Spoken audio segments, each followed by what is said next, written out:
Hi folks, I'm Bob Schrupp, physical therapist. Brad Heineck, physical therapist. Together we are the most famous physical therapists on the internet. In our opinion, of course, As Bob. we were alluding to there, Brad, these are the 3 most critical keys for best balance exercise for any level. Right. So these are for people all the way from the elderly, who may be at risk for falls, all the way to the athlete. Right. Right? Yep, or stroke, or possibly Parkinson's. This Sure. really, you can vary the intensity, and you'll see just exactly what we're talking about as we go through this. But before we go any farther, Bob, I see 372 people out there. Thanks for coming in. If you are new to our channel, please take a second to subscribe to us. We provide videos on how to stay healthy, fit, pain-free, and we upload every day. Also, if you get a chance, go over to the Facebook or Facebooks and like us, because Brad and I, as children, were not liked, and now we're trying to turn things around. And also, we're giving away stuff. Oh, We're good. giving, yeah, Free. That yeah, means free. Okay. Yeah. All right. Let's get started, Brad. Bob, balance. If you're a physical therapist and you go through your balance course, you know that the basics of balance, there's 3 inputs to your brain that allow you to have the balance. It's very complicated, actually. It is. But at the same time, we'll break it down so it's not so complicated, so you can work with it even at home. Sure. So these are 3 things that help you with your balance. Right. And they need to be functioning. If any one of them is off, it could throw you off. Right. So you're going to go over them? No. Oh, yeah. First one, vision. Vision, right. Your vision has a tremendous amount. And everyone pretty much is aware that you close your eyes, it's a little harder to maintain. It's going to be a lot harder to do things. Right. It's going to be a lot harder to do balance. And, right. Right. The next sensory input comes from your ears, the vestibular system.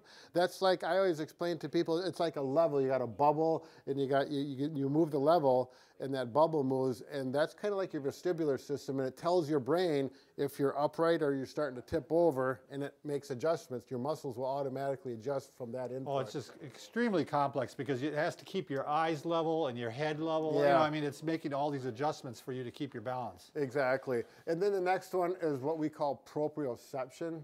And what that refers to is the sensory system of where I know my foot is right out over there right here now, because the nervous system is telling me, as well as the feeling of the input, like if you're walking on gravel or a unsteady surface.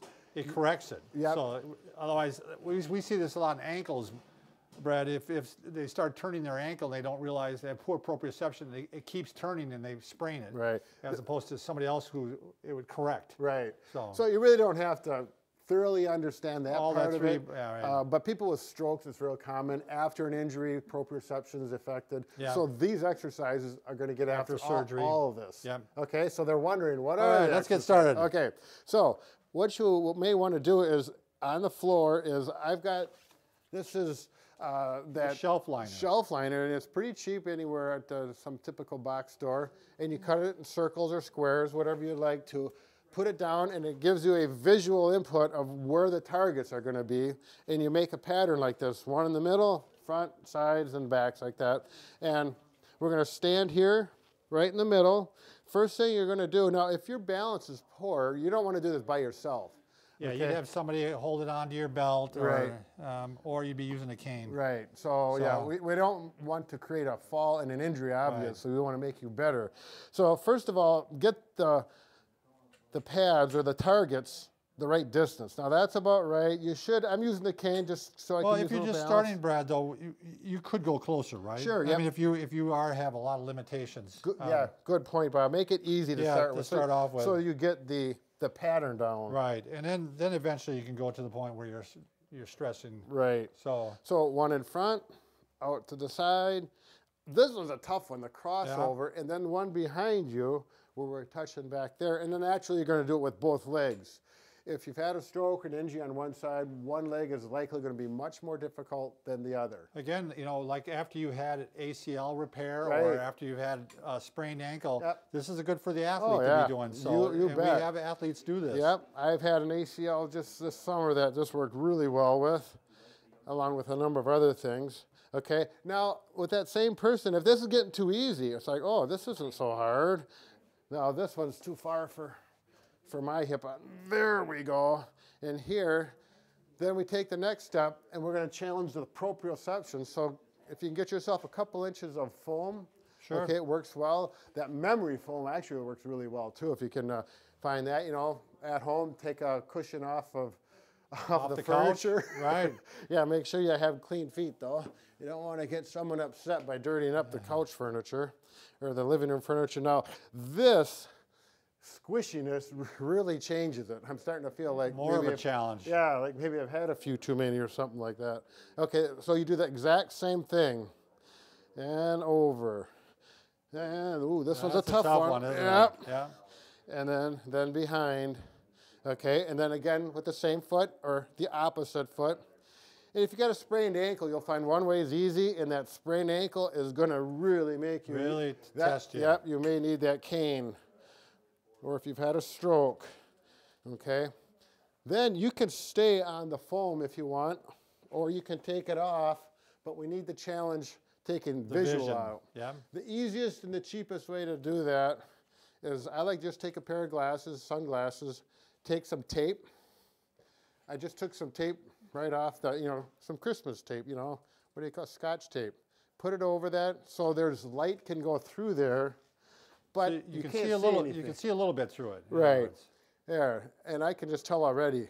I can see down here, so I can see where the targets are. How do I look, Brad? Have I never looked better? Bob, you look much better with these on. that's I what I can tell you figured. that. Much easier. I thought I'd say the joke before he does. I knew it was coming. So. Much easier on the eyes. Now I'm going to do the same thing, and I'm not doing this to make it look good.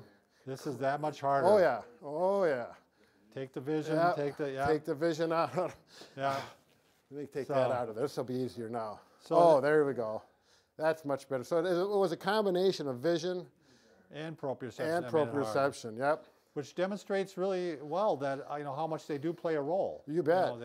Yeah, So- this is really fun. This is one of those things as a PT or a PTA student is a really good something to practice with, and it gives you clear indication of what we're dealing with. Okay. Next, you want to do the T-test, Brad? Yeah, let's go to the All right. T-test. The T-test this is static. We call it static. The T-test is dynamic. Sure.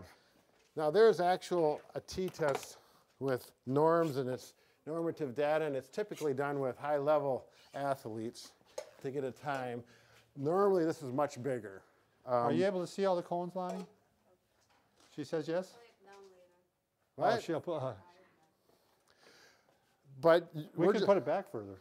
Okay. We'll start here. All the way back to the wall. The T-test. Let's put the orange right there. There we go. Okay. Is that better? So you would start. Now this is something I would do with someone with a stroke, an ankle injury, where they're not walking very well. Their balance they're pretty low level yet. Sure. But they're still able to walk, but wobbly.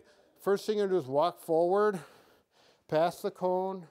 You're gonna walk to the left, to the next cone, right, to the next cone, then back, and then walking backwards. Now as a therapist, you might think, well, that's no big deal, Right. It's easy. But if there's an injury, this can be difficult, particularly, or if there's a stroke, going to the left might be easy. Same with Parkinson's. Going to the right might be a big challenge. So as a therapist, it's very clear, like, wow, this is challenging the directions, proprioception, vision, everything we're talking about is And addressed here. as you get older, and the elderly are going to have trouble with this one. And, Right. Brad and I, just as an aside here, I think you would agree with me, Brad. I think the number one reason we see people coming into a nursing home is due to a fall. Right. I mean, it may Right. not, it's falls or an injury due to the Sure. fall. So Yep. it's a major, major problem. So The thing about this one is it's hard to do with with foam. the foam. Yeah. So what you can do is do it with shoes on and shoes off. If you got shoes off, make sure it's either on carpet or you have some grippy socks. Sure. Because you don't want to be slipping around Right. on the floor. Or, where'd my glasses You can do the go? sunglasses. Yep, you can If you want to definitely. make it challenge a little more. Yep, and of course, when you put the sunglasses on with walking, you have to have a second person there to assist Right, you. somebody with you. No matter what Right. level you are, because you can't see. Sure. So you're going to help me, Bob? Sure. Okay, so I'm going to go forward. I'm going to have the cane in case I need it. Okay. And I can see by peripheral vision, I can just see that. And I'm going back here. And you'll see with some of the strokes, this kind of thing might be happening. Or the Parkinson's, it might, shuffling yeah, gait. the shuffling, they'll get stuck when they have to Or turn. the freezing. Yep, that freezing part. And we're going to work through that, get big steps, whatever you need to do to get that person with Parkinson's going. And of course, if they don't have, if they're a little higher level, you're going to make this tee much bigger. Okay, let's just imagine we don't have the space here, but you're going to go about 15 feet out, 10 foot, 10 foot, and then you're going to go out and go a little bit faster and actually bend over and touch the cone, because then it's even more challenging to the balance. Come over and scoot backwards. Yep. Okay. And that's a big factor because a lot of people fall picking things up off the floor. Right. That's one of the tests that we always do on people. Sure. So. All right. And one last thing you could add, Brad, is doing this and having them look over here. Oh, yeah. And then have them look over here. A lot of people lose their balance when they are walking and they get distracted and they look somewhere else. And it's that whole vision thing again. It throws them off. I always say around the holidays, it's a good time for you to really be aware of where your parents and grandparents are, and that they're not, walking along and they get excited and they're looking around and all of a sudden down they go. Right. Because you hate to be heading to the ER on a holiday. Didn't you have that happen one time? My mother-in-law fell. Luckily, she didn't get hurt. Oh, okay. So, and my mom's fell at church when she got distracted. Yeah. So yeah, that is amazing, because if you're attentive and things are quiet, you may have good balance. But as soon as things start happening around you and you take attention away from it, all of a sudden, all those inputs become scrambled up a little bit, and down we can make that fall. So. And remember, Brad, we can fix just about anything except for a broken heart. There you go. But we're working on it. There you go. We work day and night on it. All right, thanks.